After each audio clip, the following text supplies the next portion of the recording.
Hi families, என் பொண்ணு ஓட்டுறதுக்காக ஒரு second hand scooty என் husband வாங்கியிருந்தார்.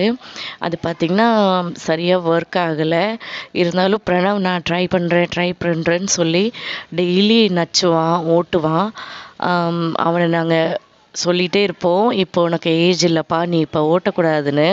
ஆனால் இந்த பாய்ஸ்க்கு ஸ்கூட்டி, பைக் அப்படின்னா என்ன தான் இன்ட்ரெஸ்ட்டுன்னே தெரியலைங்க. அவ்வளோ ஒரு ஆர்வமாக இன்ட்ரெஸ்ட்டாக ஓட்டுறான். அந்த ஸ்கூட்டியை எப்படியாவது அவன் ஓட்டி இது பண்ணிடணுன்ட்டே கேட்டுகிட்டே இருந்தான். சரி, ஒரே ஒரு சான்ஸ் தான் சொல்லி கொடுத்தாச்சு.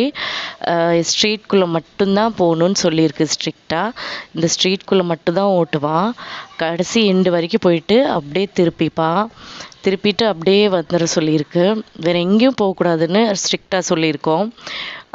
அவனும் எங்ககிட்ட பெர்மிஷன் கேட்டுட்டு தான் ஓட்டுவான். இல்லைன்னா அந்த கீ எடுத்து எங்கேயாவது ஒளி வச்சுருவோம்.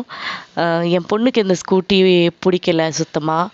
அதனால் அவள் வேண்டவே வேணான்னு சொல்லிட்டா. ஆனால் இவன் இனிமேல் நான் இதை யூஸ் பண்ணுவேன் அப்படின்னு சொல்லியிருக்கான்.